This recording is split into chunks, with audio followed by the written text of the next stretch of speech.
إنا أنزلناه قرآنا عربيا لعلكم تعقلون.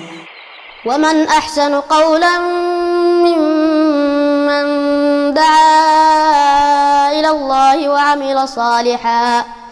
وعمل صالحا وقال إنني من المسلمين.